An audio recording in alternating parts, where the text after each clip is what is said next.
Thank you. We may be seated.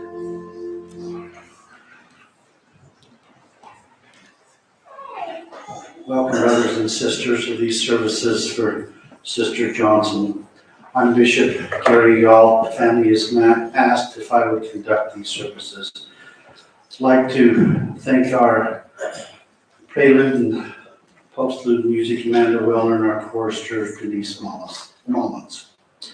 We will start these services by singing a congregational hymn, Because I Have Given Much, page number 219, following which our invocation will be given by Jenny Chamberlain of Band.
Our Father in heaven, we're grateful to gather this day to mark the life and celebrate the life of our grandma and mother and loved one, Marie Johnson. We're so grateful for the influence she's had in our lives and for the bounty with which thou hast blessed her and all of us. And we're grateful that we could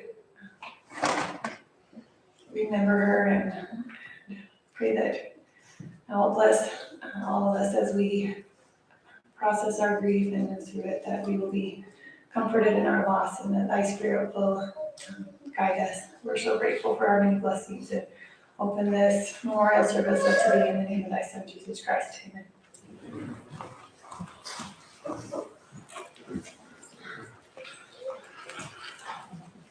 Thank you. Our services will go as follows. We will first hear a eulogy from Martha Sue Johnson, the daughter. Following that, we will have a congregational musical hymn, Gethsemane. Then we will have speakers will be the grandchildren sharing their memories of Grandma Johnson. And then we will hear from Marianne Peterson daughter. We'll go to that point.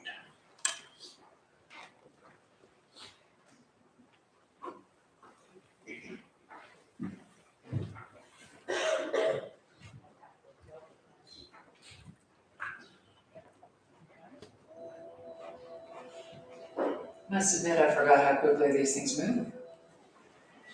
So I was asked to speak about my mother's personal history. She came from a rather colorful family background, some of which she didn't always seem completely sure what to think of. So my talk today will be some facts and some family lore, but hopefully nothing that would have made her cringe too much. Ida Marie Mayo was born in Tampa, Florida in 1937 to Bea and Nephi Mayo. Bea was an interesting woman. She loved her sons, but she was not quite as fulsome in her emotion for her daughter. She would offer her daughter for adoption at age 4 to an older aunt, Robert Elizabeth Reeder, and her husband, Jesse Franklin Brooks, who, being childless, readily accepted her, loved her, and raised her as their only living child. Her adoptive parents were extremely strong in the LDS Church and their faith, and my mother considered their taking her in as one of her greatest life blessings. In the only photo that I ever saw of her as a girl, she appears wide-eyed and looking around what appears to be a dime store photo booth with a curious smile on her face. She's wearing a little blue pinafore with a white ruffled blouse on underneath it and white bows in her carefully curled hair. She looks so hopeful and full of childlike fun. Her father, Jesse Franklin Brooks, was a successful furniture manufacturer in Tampa. His wife, Elizabeth, or Lizzie, was a talented homemaker, kept a beautiful rose garden, and made the best fried chicken I have ever tasted. I have never tasted anything like that since. And she was very talented.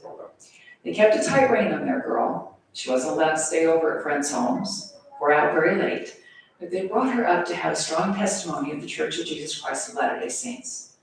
She was very proud of the fact that her forebears had participated in helping the church get its beginnings in the Southeast and in Florida. In the Bible Belt, where feelings ran hot, and against the Mormons, the church had faced some opposition, and apparently my grandparents had stepped up nicely to offer support, food, and shelter to anyone and everything to help the church get established. And some of the early missionaries were in their home in Southeast and Tampa. Mom herself, after graduating from high school and attending some college, accepted a call to serve a mission for the church. It didn't take her too far afield. She was in Jacksonville, Florida, and towards the end of the mission, she recalls meeting a young man there with several others, and I guess he didn't say much. She walked away thinking, in fact, I think she actually said, "Who was that for?" Well, as it happened, that was John L. Johnson. I never considered, because when you're a small child, you never really look at your parents that way. I never considered that my parents were what they looked like growing up. I was, busy racing around trying to do what they wanted. But as I look back later, I'm not surprised that they were attracted to each other. She had beautiful raven hair and large blue eyes that he would describe as big, great, googly eyes. And she had a tall, willowy figure. And he was calm and had a clear blue gaze and a lovely smile to his firm-set jaw. And he was very muscular. So I look at the photos now and I can see it, but right out of the gate, she wasn't having it. She told me that after her mission ended, she had a date with a fellow that had been waiting for her and came home deeply unimpressed. She told her mother she was going to go to college, she was going to go to work, and she was never getting married. She was not having it, no way, no how. In spite of that, a short time later, some friends talked her into going to an LDS singles dinner dance in Jacksonville. And off she went. On arrival, she was outside on the curb waiting for the event to begin. And everyone went into the event And suddenly it was just her and this fellow standing outside, and he was rather nice looking, she thought. His dad told me he didn't have much conversation in those days, but if you knew my mother, that was not a problem. She could more than overcome that. So I will explain here, when Dad was dying, he told me a year before that he was gonna go, and that I better process that. And being a journalist, I process it in my own only way I really know how to process those things, which is by interviewing and getting the information that I felt like I would need going forward, so I interviewed my parents. Dad told me, well, what I found out in those interviews was that my dad was very, very shy and not as well assured in those days. And he was a lieutenant in the US Air Force working with red nitrous fuming oxide, which he explained to me the difference between that, and I can tell you that later if you want to know, because he explained it several times. But he attended that dance, and he went there with the specific intent of asking this one young woman out for a date and getting her phone number. And she went with the rest of the crowd inside the building, and there was this lovely young woman with dark hair, and he was very pleased that she would talk to him. So he got her phone number and arranged for a date with her, which is to say that left to his own devices, without the intervention by Ida Marie Brooks, my dad might have been standing there a very long time by himself. As it was, they married about 3 months later. The first year of marriage, like for any couple, was exciting.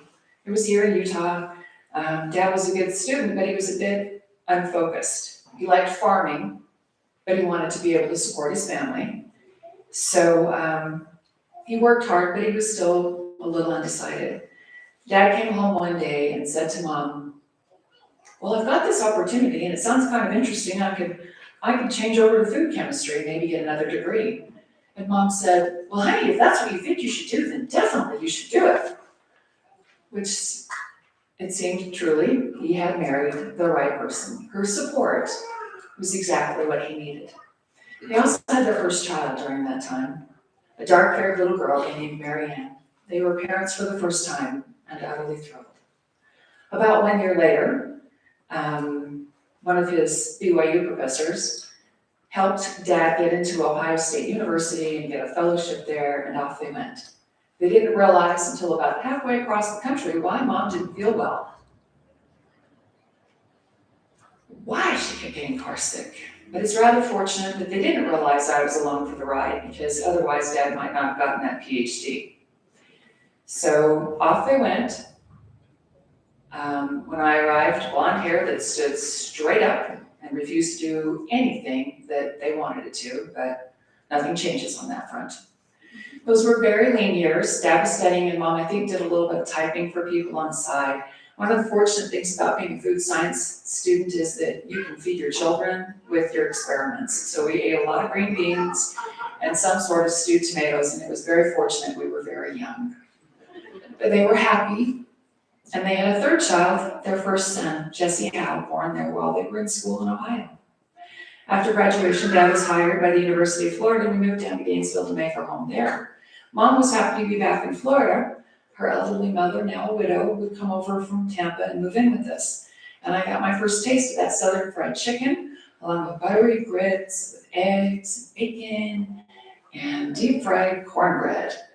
Mom said about making a home for us all. Florida was an amazing place, and my grandmother was a rather amazing Southern raconteur, if you know what that means, a Southern storyteller.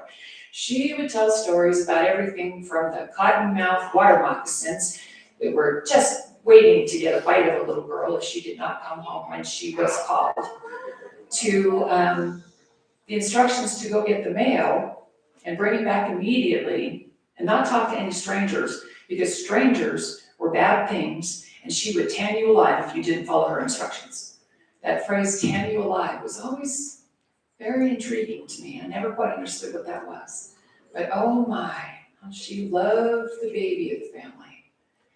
Whoever was the smallest was who she adored, which means Jesse had a big surprise when Joel was born. That was very interesting. Even at 5, I knew what that meant. We lived there for about 4 years, until one day Dad suddenly discovered that his great job at the University of Florida was actually a limited time contract position, and that he would need to get a new job in a hurry if he wanted to support his wife and now 4 children. After weeks of searching for a new position and hours dutifully on his knees begging the Lord for guidance, he got an offer out of the blue for his dream job, teaching at Brigham Young University, and moved us all to Benjamin to live in that tiny little house that you've all seen across from where Mom lived most recently here in Benjamin. It was a 2-bedroom wood frame house with 1 potbelly stove, and we lived there until the dream home was built. And that really was their dream. Dad wanted to live on the farm, and he purchased it from his father so they could raise their children. He could grow the food that we ate while he worked at his beloved BYU during the day. And Mom worked so hard on making that a home. She once told me that Dad would proudly tell every one of his colleagues that she made every one of the curtains in their home. I never had a store-bought dress until I was about 15. She made everything. We almost never ate out except for at work parties, which, by the way, were great. And thank you all for those wonderful memories. Mom quilted for fun money, and because she liked it, and she would use her fun money to take us individually out for a little key lime soda at Glades in Spanish Fork, or some other special treat. Dad grew enough apples and potatoes and vegetables for our family and most of the widows in the ward and some of his siblings. And he was extremely happy to do that. Mom canned most of it, taught us how to can, and even sucked my brother into it. My parents loved being in this community. They loved this little town. They loved serving those in it. My mother made a lot of casseroles and a lot of glass dishes and took them to a lot of homes. She would turn out to help anyone quilt, just about any time, anywhere. And if you needed to learn how to hem your husband's pants because your mama didn't teach you, my mama would teach you, quite happily. I still have a video of Dad dressed as the big bad wolf in a board skit, wearing a costume that I can only imagine that Mom made him. And it all went along rather swimmingly until one day in 1979. And I've been thinking a lot about that day lately. If you've seen the pictures of my mother and my father, the recent ones with the bright blue dress, I took that photo about a year before Dad died. I'd taken several photos of Dad the day before, which were so beautiful. And I tried to do the same with Mom, but Mom really was not someone who did well with cameras. She didn't know how to let the camera work with her, and she didn't smile at the camera so much as glaring at it. So that was a little difficult because I wanted the pictures to match. And after a couple of minutes, I looked at her and I thought, I went and got Dad. And she stopped glaring at the camera and just started talking to him, and I took pictures of the 2 of them, and they're just as charming as the ones of Dad. And at some points I left the video rolling, and I tell you what she said because it was rather cheeky. But Mom got annoyed with me when I put up the picture of her kissing Dad on the cheek because she thought that was a little too personal. But I will say this, what you saw in those photos is what they were. After he died, the first few weeks with her were so painful. She had, my chatty Cathy mother had nothing to say. She was in so much pain. She had lost the person who ended her sentences and had been right there by her side for 56 years. I drove her around West Mountain every day because she needed to get out, and she was utterly silent. But I suspect when you look at that photo and you remember that photo of the 2 of them, that's what you think of when you think of the reunion that we all know happened. But in talking to them both, I think there was a different reunion. In the conversations I had with Mom and Dad before Dad died, I talked to them about their faith. Both of them told me they had never doubted, even as small children, their faith just came to them so naturally. When their eldest son, Jesse, died in a farming accident in 1979, their grief was immense. They prayed and asked for things that could never have been answered affirmatively. I was astonished at the level of faith they had shown. And that, I think, is the reunion. Wow, where'd that good legs go? That my mother has been waiting for the most earnestly. She's missed my father terribly for 8 years. But, thank you. She's missed my brother for 40 plus years. So I'm sure that she's been looking forward to that immensely. And in conclusion, I want to tell you about my last conversations and interactions with my mother. As some of you may know, my best friend of 40 years died last week, which was sad, but she'd had 11 years of cancer, and really, you deserve to have an end at that point. But my mother and I shared the ability to make things. Mom crocheted, I knit, we both sew. We both enjoyed that a lot, and we had a lot of common ground on that. 1 month ago, I was called to visit that friend, and I knew it would be our last visit. So I got there, and her daughter was there also, expecting her first grandchild. And I told her daughter I'd knit the baby a sweater. She said, oh, that'd be so wonderful, she'd like a baby blue blanket as well. And I thought, oh, what an ambitious response, okay.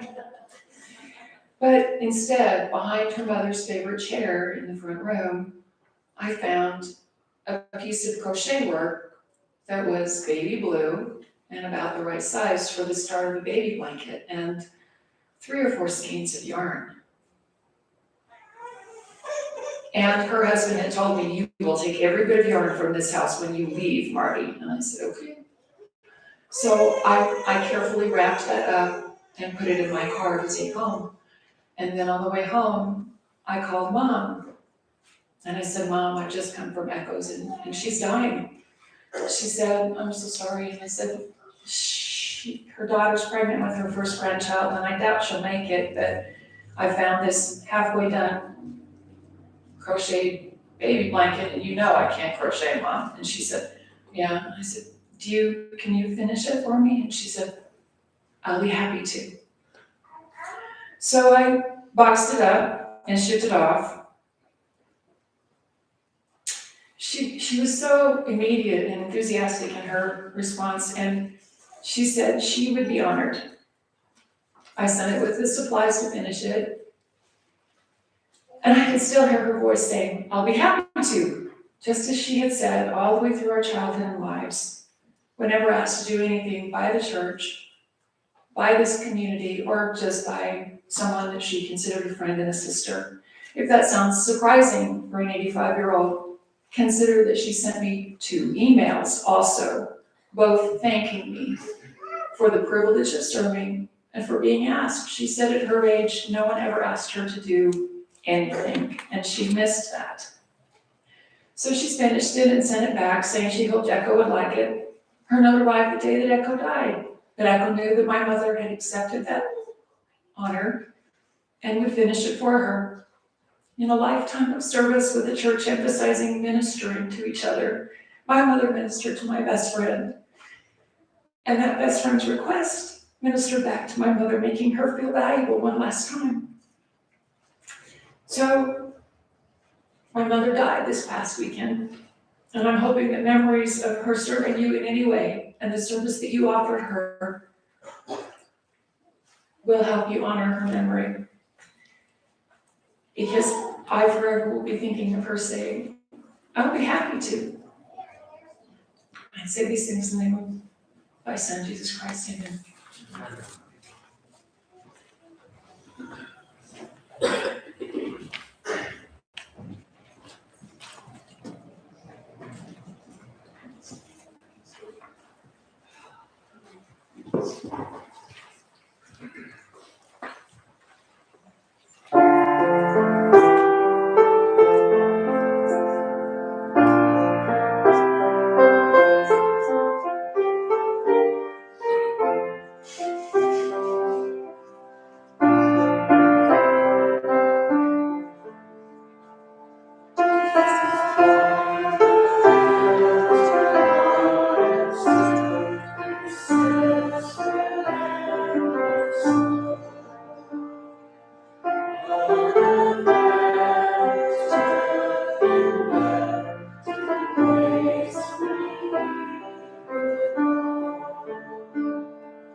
I was just thinking at Christmas time.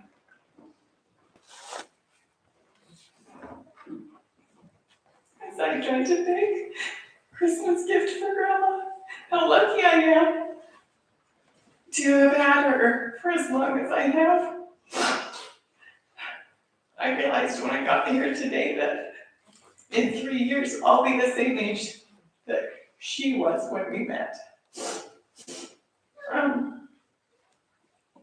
I ended up getting her some chocolate and some non-slip slippers, and she called me to thank me for them. And there are a few special things that I remember about Grandma, and her expressions of gratitude were one of them. She always expressed gratitude whenever anyone did anything for her. I was thinking back on what were some of my earliest memories of Grandma Johnson.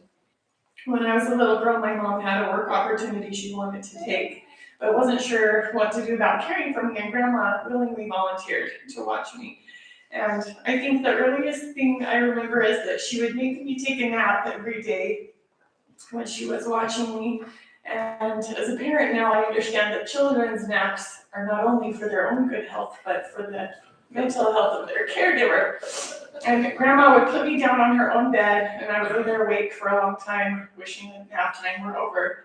But eventually I would fall asleep, and when I woke up, I would go walk down their stairs, which were right around the corner from the room where their TV was in the house. And so I would sit there and wait, and when I heard the closing credits to Days of Our Lives, then I knew that it was time that I could go and be awake for the rest of the day with Grandma. So that was her special time that she had a break from my phone. As she got older, one of her memories from that time when she cared for me distilled as like the symbol of our relationship in her mind. And so there were a few years where she would tell me this story every single time I would call her to talk to her. And it was about a time when I was newly potty trained, and she was driving me somewhere, probably to take me back to my parents' house or something. And I said, we were in the car, and I said, Grandma, I need to go potty. And she said, okay, well, we'll stop as soon as we can, and I'll take you to the bathroom. Well, I had waited too long to tell her. And by the time we got to the place where we stopped, it was too late. And I was really upset. I was inconsolable and deeply embarrassed. So embarrassed that I'm over 40 now, and I still remember it, just like that bad feeling of, I had an accident. And I was probably like 2 or 3, so that's a pretty big shame to remember it that long. But we stopped at a convenience store, and she took me into the bathroom, and we washed out all my clothes because we didn't have any dry ones, and put them back on bed. And so fast forward to the present time, she told me this story every time I talked to her for probably 3 years. And one time a couple of years ago, I called her and she and I had this nice conversation about whatever it was we were usually talking about. And at the end of the phone call, I was starting to say stuff like, well, it's been nice to talk to you, when you're wrapping up your phone call. And I was so excited because Grandma didn't tell me my embarrassing story this time. But then just as I started to wrap it up, she's like, Jenny, when you were a little girl, and she wanted to do it one more time. And I just had to mute the phone and just laugh because I thought, Grandma, you could tell me this story as many times as you want. If this is special to you, it's special to me too that we're bonded over this. But the funny thing is that as soon as I came to accept it and enjoy it, she didn't do it every time anymore. So, but I'm grateful for that. I think it's a funny memory that she would do that. And other memories that I have is I remember when I was old enough to learn to sew, I would visit her and she helped me learn to sew in the summers. She told me we could make anything I wanted, especially if she didn't have to cut it out, because she loved to sew, but she didn't love cutting out. That was her least favorite part of the process. And to this day, I'm not any good at making sleeves because the clothes that we made were sleeveless. I remember she would make wedding dresses and they were so beautiful. And as a little girl, I just loved to look at those and enjoy the fancy sewing work that she had done. I spent a lot of time as a child playing underneath quilts that she had set up in the downstairs. And she would hand quilt a lot, and I love quilting too, and I feel that's a gift that she gave me. And she told me that she had kept track of how many quilts she did, and I don't remember the number. I want to say it was over 1,000, but it's been so long since she told me I can't remember. But when she told me that, I was young enough that I could still remember all the quilts I had made, so now I keep a list too, and I think of her when I add to it because she's the one who inspired me to do that. I used to love picking her brain about sewing machines. She had been sewing for so long that she knew what all the good brands were, and I loved that about she and Grandpa. Both of them had so much expertise and wisdom that it was so wonderful to be able to pick their brains about things. I remember how generous she and Grandpa always were with their time and resources. When my parents were divorced, sometimes Grandma would come and she would drive us between houses. It was quite a long drive. And she would always give us lemon drops to eat. And I'm confident that it was her generosity and love and not her desire for us to be quiet in the back of the car that led her to give us those. Grandma and Grandpa served 7 missions for the church, including one in Syria, Damascus, and another in Cambodia. And Grandpa used to share his knowledge of agricultural science in Canning, and Grandma would teach English classes in some of the places they went. When I asked my husband about his memories of Grandma, he too noted her generosity. Whenever we would bless or baptize one of our children, she and Grandpa would come down and take all of us to dinner to celebrate. And one of the sweetest things I remember about Grandma too was her love of Grandpa. She told me that after he passed, a gentleman let her know that he was interested in spending time with her. I don't know exactly what she said, but she let it be known that Grandpa was the only one for her, and I thought that loyalty was very, very sweet. I know Grandma went through many hardships in her life with challenges in her childhood and hard losses in her adulthood, and just they passed. But I'm grateful to have had her for my grandma. Excuse me. One of the last times we visited, we took her Kentucky Fried Chicken because she loved fried chicken. And she said, next time it's on me. And we didn't get to do that, but I thought that was just indicative of her character that she loved to be giving. And I love her, and I hope that she is having a joyful reunion with her beloved and her son. And I say these things in the name of Jesus Christ, amen.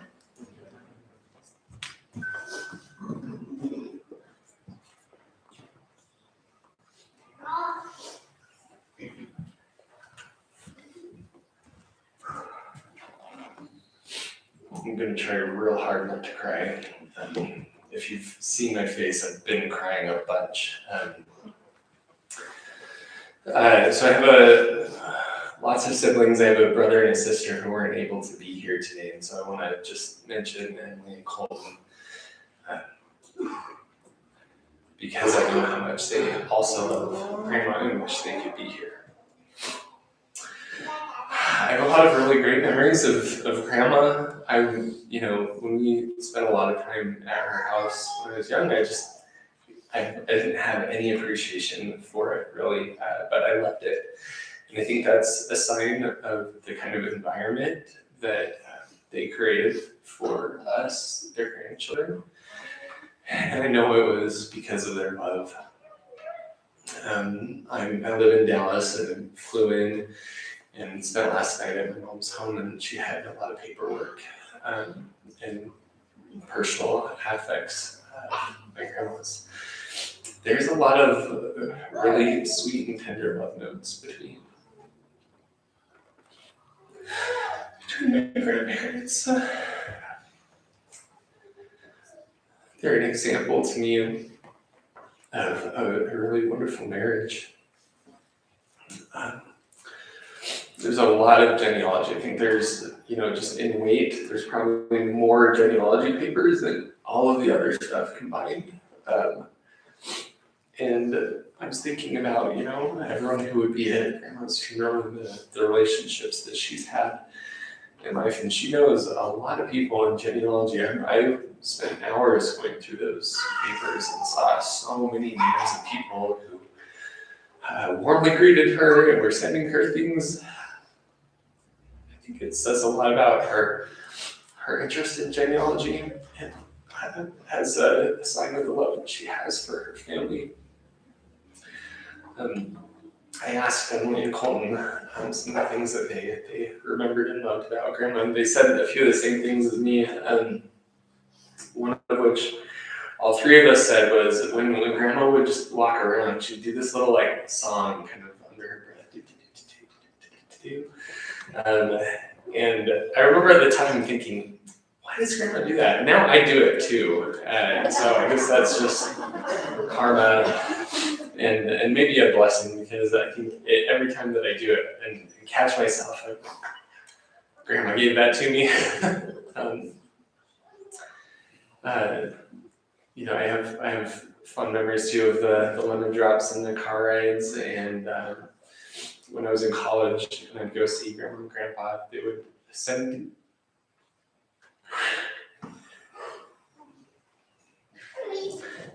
always send me with food. Which years later I came back and saw grandma after grandpa had passed with my wife, and I'm pretty sure her first son had been born and was, maybe 1 or 2 years old at that time. And she was like, maybe you need to not eat so much food. Which is just funny, and it was kind of grandma. She said it in the sweetest way. It made me laugh, and I have good memories of it. And I knew it was because she cared. She told me to work out too, which it was just it's a funny story. I love my grandma. I love my family. The last thing that I'll say is, thinking about my grandma and grandpa and the example that they shared, the things that they believed in, I think that all they wanted in their life was to have meaningful relationships and to give.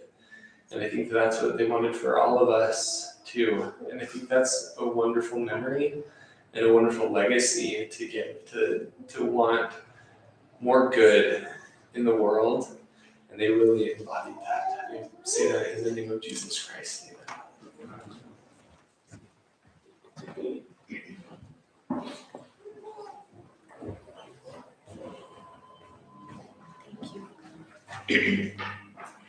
Well, I feel like most of my memories have already been spoken about. I just wanted to add a few things and try and keep it shorter, but I have fond memories of those lemon drops, but after probably 2, my mouth was really sore. So my second fond memory with that was the green delicious apples that Grandpa would always grow and bring with the lemon drops. So I'd always have a lemon drop, and I remember I've never found a green delicious apple in the grocery store. I can only get those from Grandpa Johnson's orchard, because it was a green something mixed with a golden delicious. I asked him about it one day. I can't remember the name of the green apple, but it was a green delicious, and that was one of my favorite things that grandma and grandpa would always make sure they packed some green delicious apples with those lemon drops for us on those rides.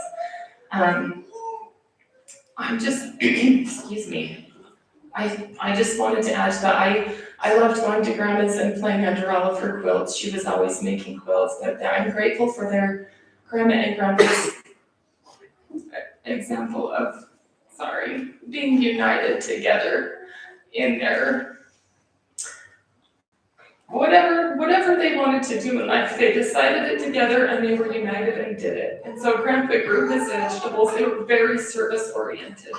Grandpa grew his vegetables and Grandma sewed and quilted. And Tate mentioned he has fond memories of going with Grandma to take her handmade things to neighbors at Christmas time. And I remember one year going to visit for Christmas, and she had made these little, I've since learned that I don't know what material she used, but some people use tulle to sew a little circular pad to help you scrub your dishes. And she made those for all of her neighbors, and she had an extra couple of them and gave them to me. And I have just cherished that, and I had it for years and years, and it took me a few years to even start using it because I cherished it so much, but I did use it, and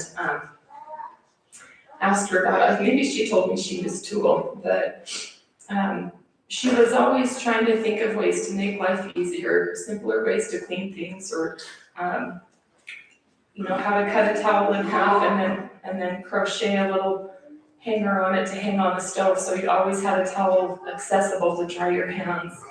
She was very good at coming up with new little crafts to make things in her home nicer.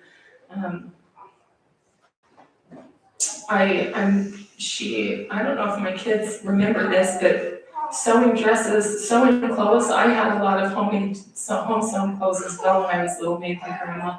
And with each of my kids, when I was pregnant with them, I remember Grandma calling me and coordinating because she wanted to make sure they had a blessing outfit. And she didn't make clothes for my boys. She bought them a really cute little tuxedo that they still have, but each of my girls, she made their blessing dresses. Sorry, that was one of my pregnancies.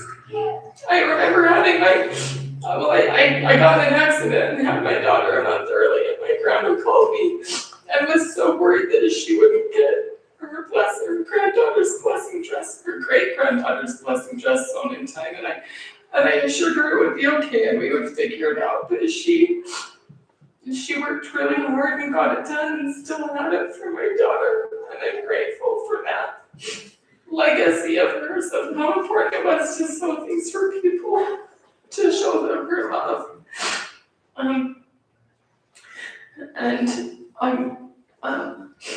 I feel like everything else I wanted to talk about has already been talked about, but I'm grateful for my grandparents' example. I love them dearly, and I loved learning about flowers from Grandma. Grandpa knew a lot about vegetables, and I'm sure Grandpa helped Grandma with flowers, but I loved walking around her yard with her, and she would tell me about these little great flowers and her tulips and her,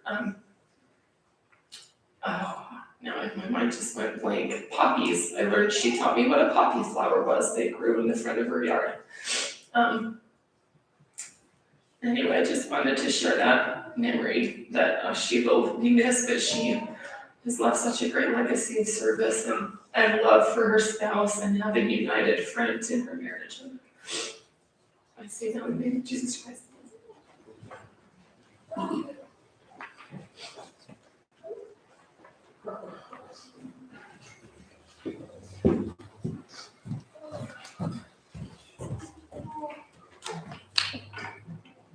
I feel like I could just say amen and we can all go.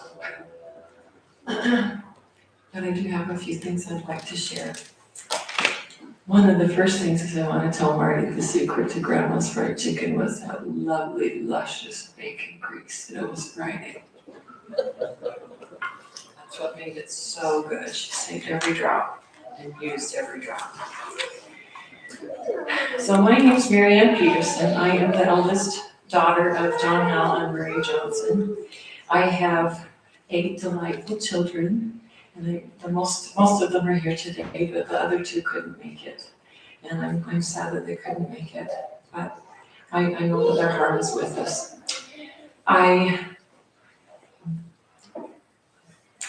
just spent the last year caring for my mother in our home, and I was a little bit nervous about that. Just because I watched other people do it, and you can love your relative as much as anything, but to bring them into your home 24/7 can be really challenging. And it was a great experience. I want to share some of that with you. My mom, when I first got married, I had my daughter Jenny, and then I was expecting my second child, and I had an option that I think Jenny was mentioning, or Jenny, and I had a chance to go back to school, and Intermountain Healthcare would pay for most of it. When I first graduated, I was a licensed practical nurse, and then I went on through the program to become a registered nurse. And I called my mom and I said, Mom, I don't know what to do. I can't afford daycare. To putting my husband through school, we didn't have much money. And Grandma, for a whole year, watched Jenny, and then she watched Emily. Jenny was easy. Emily, she had kind of I think she had a little birth injury, but she had a cephalohematoma on her head, and she would just cry and cry and cry. And Grandma took care of her, and I finally graduated. My mom was happy to give Emily back to me to worry about.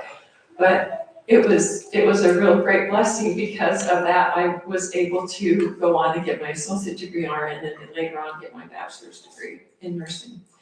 And I was just so grateful to my mom for doing that. And I think she had some real tender memories of that.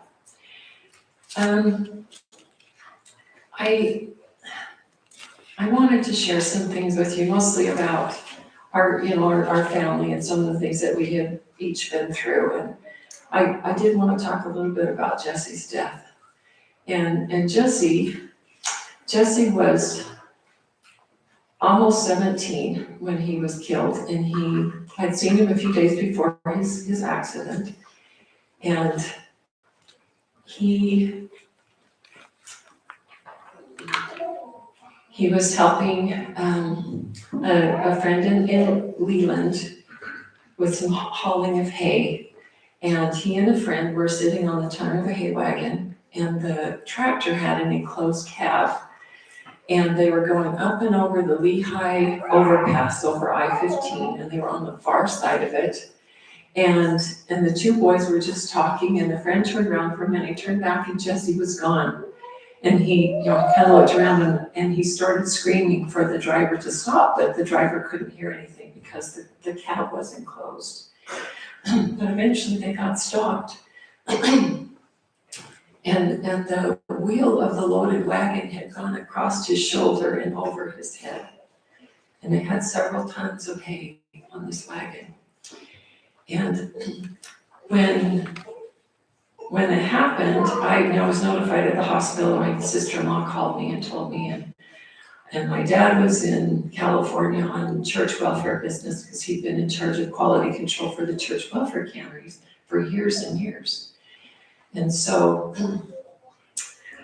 I couldn't get a hold of him, but anyway, I just went down to the emergency room. I was up on the 7th floor at Utah Valley. I went down to the emergency room as soon as I heard he was coming. So I went downstairs and waited. I made a few phone calls, and I finally got somebody to answer the phone at my mom's house because I was trying to find out if she was there, or one of the kids was there. And Mary Jo Harris from Leland, she just lived a quarter of a block where Jesse was injured. She was the one that answered the phone. And I said, "What are you doing there?" She said, "Well, I'm just cleaning."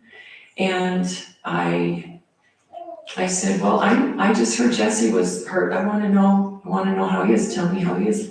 There's this long silence. And then I really started getting nervous, and I said, "I want you to tell me how he is." And she said, "He's dead." And I almost fell on the floor. but I went back to sit in the waiting room by myself for a while. Anyway, as the day progressed, my dad came home, and I went with one of the professors that he worked with at BYU, and we drove to the airport. And the professor was a good friend of ours, Clayton Hubert, and he asked me if I wanted to go, and I did want to go. So anyway, as soon as my dad got in the car, we started visiting, and after the visit, we were able to pick up my dad, and on the way home, he asked me about Jesse. And I told him what I had seen. And I'm grateful that I saw Jesse, because I don't think my parents would have done very well with what I saw.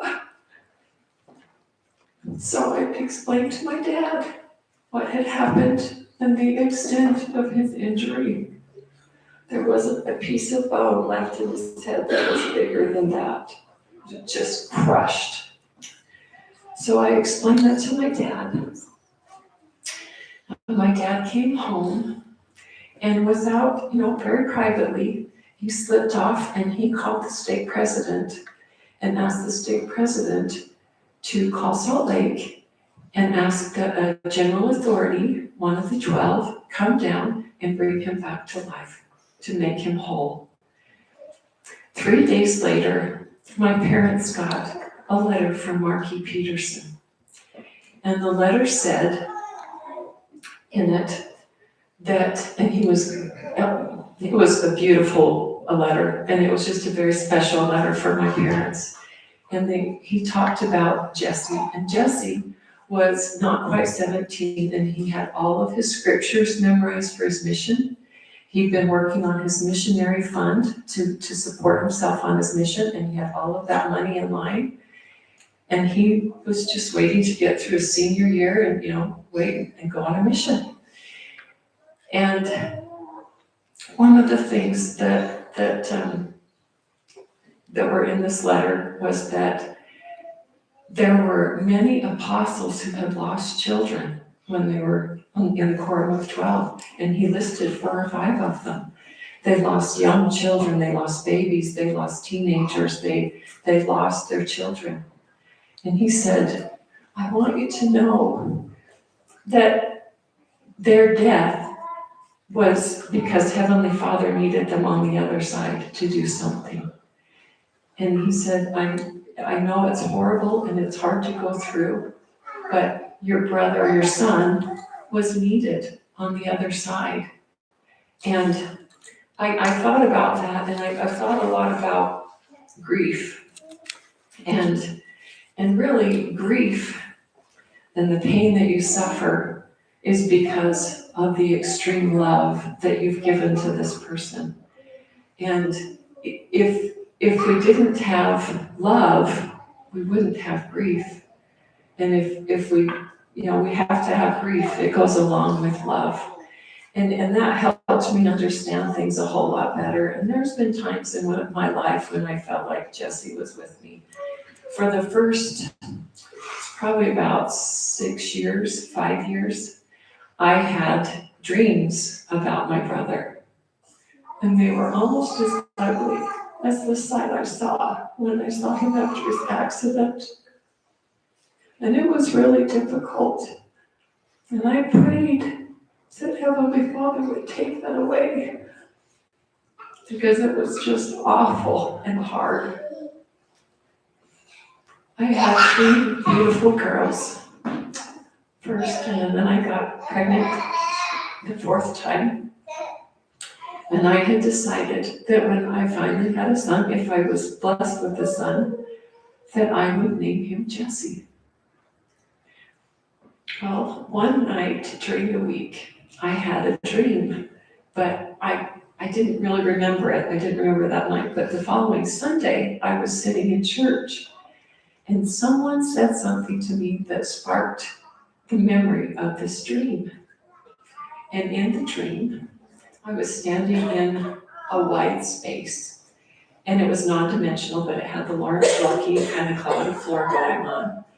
And I stood there for a minute, and then I felt like someone was with me, and I turned around. and there was my brother, whole.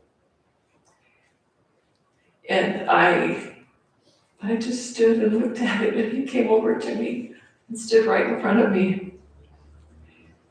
And he embraced me, and then he stood back and smiled again and turned around and walked away.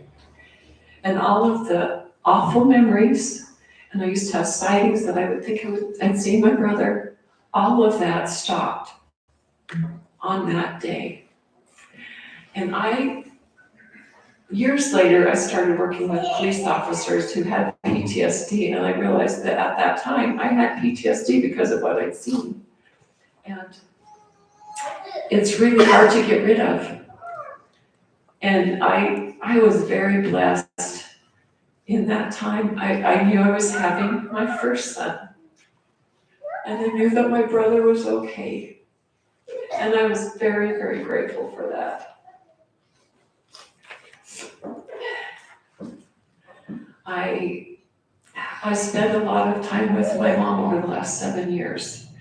And the reason we brought her to our house was because she was falling once a week, and I was scared to death she was gonna kill herself. Joel went over one morning and she was in the bathtub. She spent the whole night in the dry bathtub. And when you get older, if you're laying in still like that for longer than an hour, your body just starts to hurt. So she was absolutely miserable when you're trying to get her out of the tub. But she had fallen many, many times. There was times where she had hypotension, so she'd get up and her blood pressure would drop. A lot of times it was when her visiting teachers came, and she'd get to the front door, open it, and then pass out on the floor. And and it was very alarming for visiting teachers. But anyway, so after she had her open heart surgery, there's only one medication that they can give you in a prescription that will keep your blood pressure up. But the problem is it has a very high percentage rate of side effect of liver failure. And so Mom was taking that medication for a while. And we started having problems, and so she had to go to the hospital. Her liver enzymes were up. So anyway, so I brought her home and I said, I've got a new medicine. It's just salt shaker right here. That's what we're going to use. And so that's what we used for her blood pressure, and it worked great. She had a very hard childhood, and I'm amazed that she was able to have the courage to do what she did when she met my dad, because I think they were together in person 4 times before they got married, only 4 times. And the rest of their relationship was from love letters. They just wrote back and forth. And she arrived in Utah. She lived in Florida her whole life. She got on the bus all by herself and rode out to Utah 4 days before they were supposed to get married. And I just take my hat off to her, because I don't think I would have the courage to have done that when I was 20. But anyway, we had some good times with Mom in our home. It was a blessing most of the time. Sometimes we had little blizzards, but it's been a very great blessing. On the day that she died, I knew that she had taken a step downward in her health, but I just, she'd been on hospice before, but they kicked her off because she was just doing so well. But she'd gone down a little bit, and that particular day, she just was very winded. And so I watched her a lot more carefully during the day than I was checking her like every 30 to 40 minutes. And she wanted her breakfast, but she felt too weak to get up and go in the kitchen. So I brought her breakfast and she ate it, and then she fell fast asleep. And then I came in at noon and asked her if she wanted some lunch, and she did, so I got her some lunch. And, and she ate her lunch, and then she fell asleep again. And I started watching her breathing, and it was getting to be a little bit erratic, so I stuck the pulse oximeter on, and she had normally been in the 80s, and now she's in the 70s. And I watched over the next hour, she went down to the 50s, which is not good. And then she kind of fluctuated in there. And then she had this episode, and I called Joel, and he came to visit her for a couple of hours. And I'm grateful that he had that time. It was some good quality time, because she could look at him and respond some. while he was there, she had a second episode. And she obviously just became very weak. And after that, she kind of went to sleep. And later in the evening, she told me she wanted a blessing from my husband. So Bryce came up and gave her a beautiful blessing, and it was a blessing of release. And as soon as he got done, she said, "I'm not ready to go yet." And a few minutes after that, she said, "Can I have a different blessing?" So Bryce put his hand on her head, just one hand, and he said, "Everything's going to be okay. Just relax and just rest. It's going to be okay." And after that, she closed her eyes, and that was about 8 o'clock at night, and she didn't open them again. And when it came bedtime, I kept checking on her, and about 10 o'clock, I just brought up a blanket and a pillow, and I just laid on the floor, and I stayed there until about 1:20, and she made a few little noises for about 15 seconds, and then she was gone. And I didn't think she would go that fast. We tried to get Marty, she was, trying to help her friend and get through that situation, and then Mom was saying, "I want her to come before I die," and I didn't even think she was that close to death, but I am so grateful for the experiences that I had with my mom, and the many, many memories that I have with my mom, all the things that she taught me, and just the wonderful things that we had. We had the sacrament with her on Sundays just because she couldn't go, and she just was on the, "I want the sacrament. Go tell Bryce to come upstairs and bless the sacrament for me." But her last day was very precious, and I spent as much time with her as I could. I'm so grateful for my mother and for the kind and wonderful things that she did, and all of the things that she taught me as a child and as an adult. I think I have this favorite thing that happened that I want to share in closing. I would like to tell you that I am so grateful for the gospel of Jesus Christ. I know that right now, my mom is with my dad, and they are having just immensely joyful, wonderful time together, and that my brother is there. And I look forward to the day that I can go and be with them too. And I want to live worthy of that so I can be with them. This kind of reminds me of my mom. It's one of my very favorite things.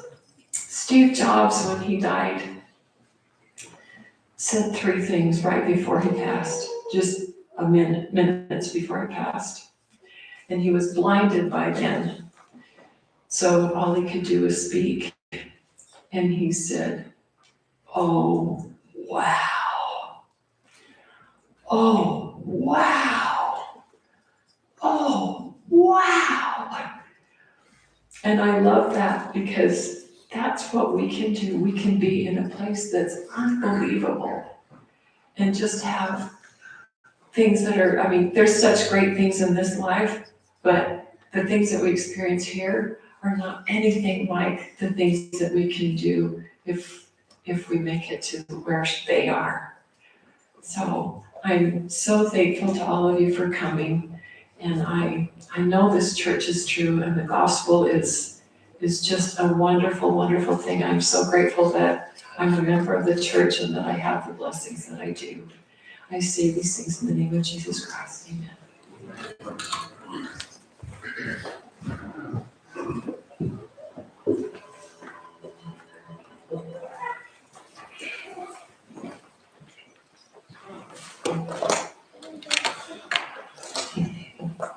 Brothers and sisters, what a privilege it is to stand before you at this time to honor Lily.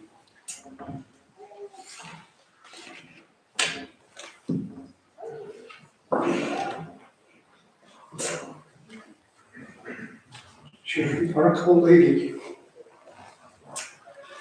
I had the privilege, first time we moved down here almost 30 years ago. Marie was one of the first ones to welcome us here. That lady lived a life of service. There's not a person in this community, in this town, that she did not do service for. I want to read you a little quote here. It goes along with what you did. I had it from President Russell M. Nelson. I hope this helps all of your family. He said, irrespective of age, we mourn for those loved and lost. Mourning is one of the deepest expressions of pure love. Moreover, we can't fully appreciate joyful reunions later without tearful separation. Now, the only way to take sorrow out of death is to take love out of life. Marie loved everyone. You could feel that. Every time I would visit with her, always had to come in, sit down, we need to talk. She would always share, always want to know what was going on with everybody and how everybody was. She was concerned. She loved everybody fully. And then she'd always say, is there anything I can do to help anyone? Anyone. That's all she could do for. Service. What an example of Christ-like service she lived. She was always engaged in some sort of service with the community or with her Lord.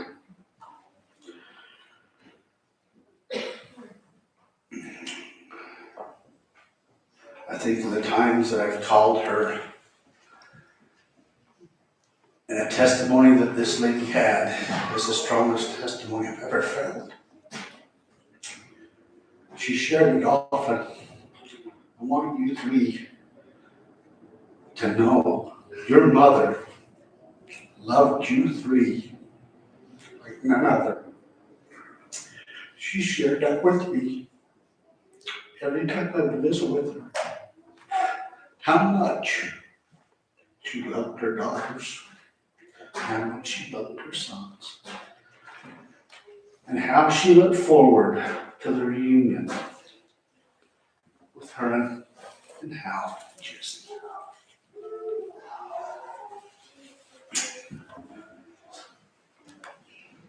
we all need to come closer to the Lord. Really. She's a remarkable lady.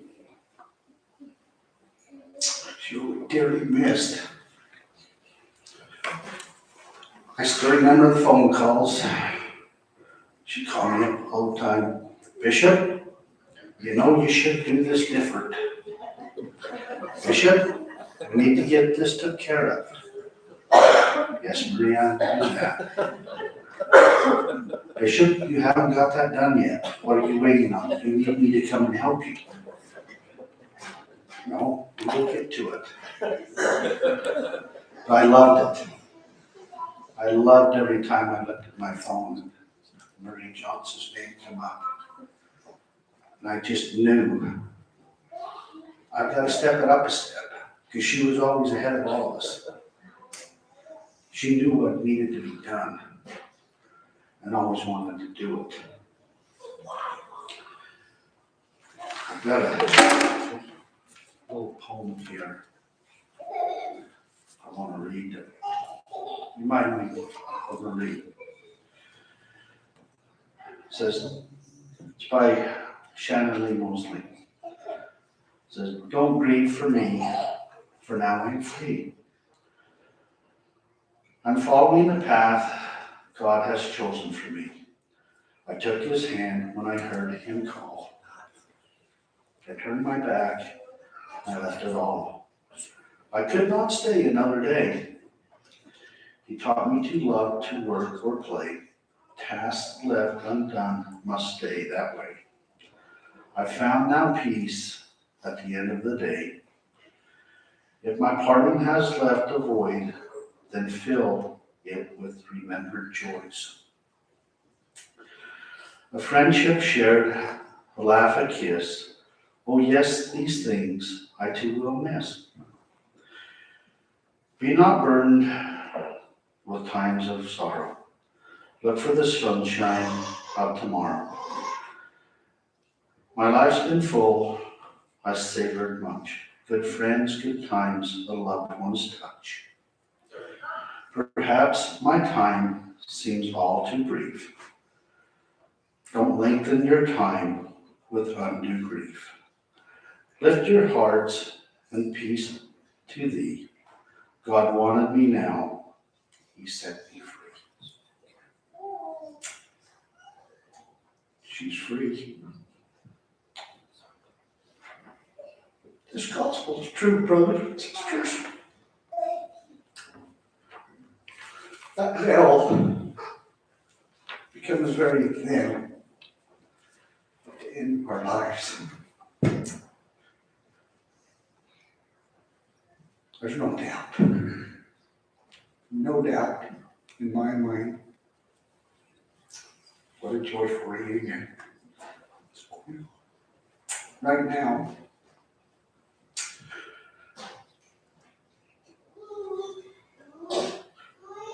I feel so honored to inform Marie and Hal, Marianne, Joel, Marty, all of you.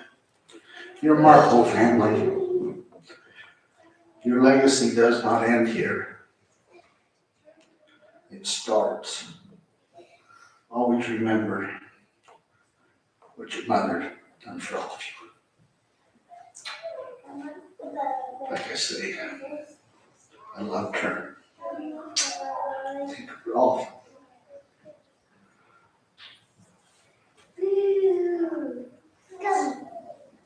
How much she meant to all of us.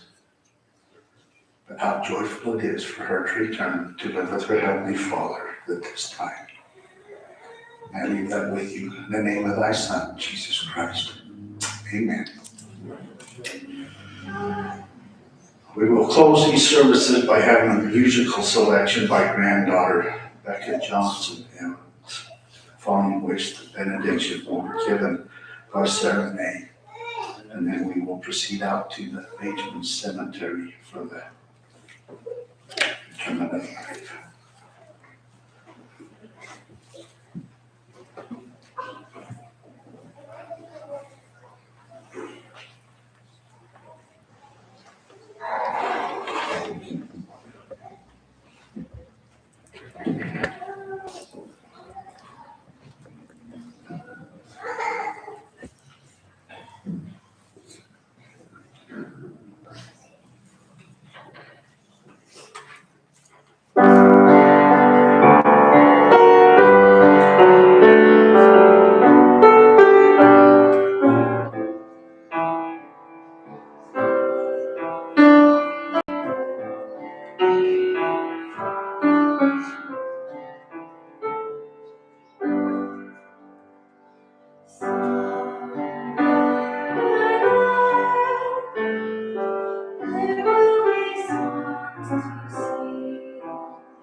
Our dear Father in heaven, we're grateful for this funeral service, The life that we've been blessed to observe and be a part of. We're grateful for the knowledge we have that this is not the end. That our beloved Edinburgh is with her husband, and that we can see her again. We're grateful for all of our family and for the opportunity we have to gather and celebrate her life and enjoy each other's company. Please be with us as we travel to the cemetery.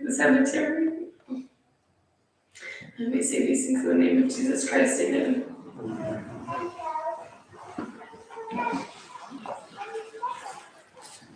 Brothers and sisters, at this time, this concludes these services. With those of you that are pallbearers, if you would come forward at this time and stand outside the door right here. So we'll have the congregation please stand, make it easier for the pallbearers to.